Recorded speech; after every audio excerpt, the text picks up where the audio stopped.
I'm going to take a minute, and I'm going to change into my... Can you take that for you? Yes, thank you.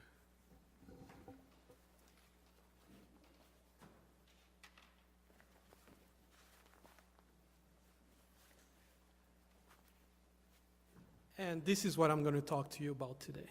I'm not going to be as articulated as some of you, but I'll do my best. What I make up in being articulated, I'll make up, hopefully make it up in passion.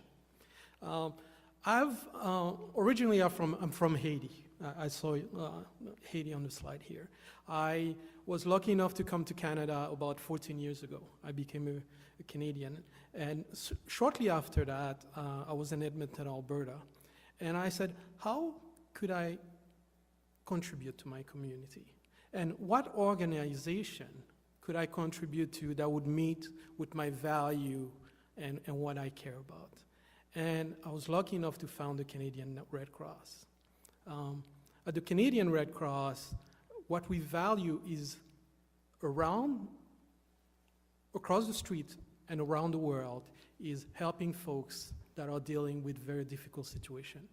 Whether it is a fire in your community, whether it is a major disaster, whether it is a tsunami, the Canadian Red Cross is there to assist at a time when we are most vulnerable. And that's what really attracted me. In addition to that, they live by a code. They call it the fundamental principle.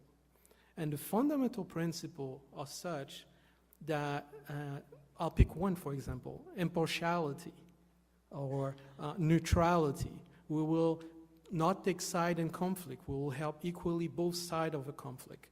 Being impartial, providing our service regardless of age, national background, or sex, we will be there to help. And I found those values really resonated with me as an individual. And through the Canadian Red Cross, I was truly able to make an impact to the community.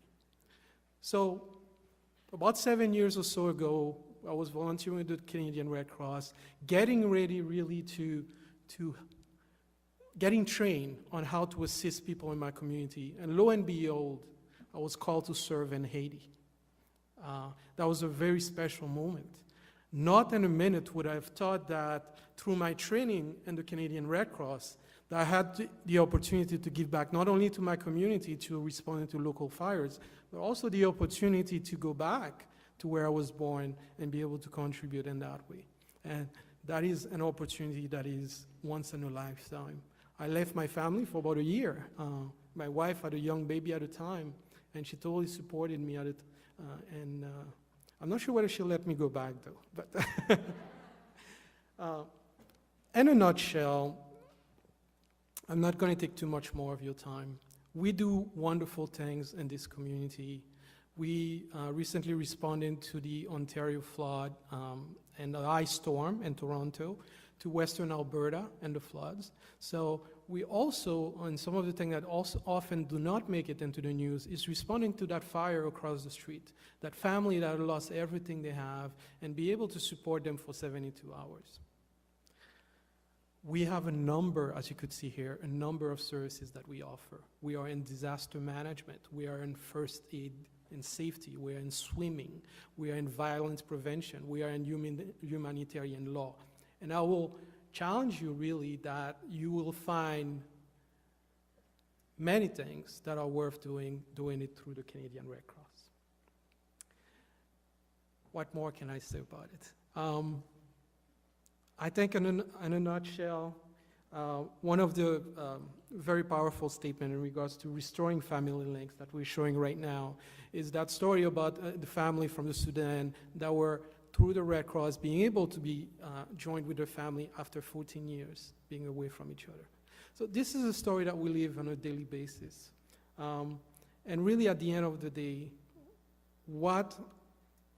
if you're looking for a way to become more resilient in your community, we are very lucky we live in a community that's not prone to flooding, not too many. Let's hope the Grand River stays quiet. We don't have hurricane that much.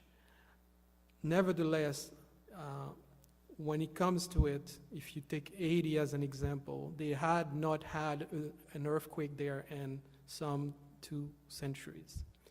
So we have to be prepared, and it starts by being prepared at home, being prepared with your family, and also enable you to be prepared for helping your neighbor when the time comes. I want to thank you for your time today, and again, I will encourage you to become more involved in your community through being more prepared, and thank you very much for your time.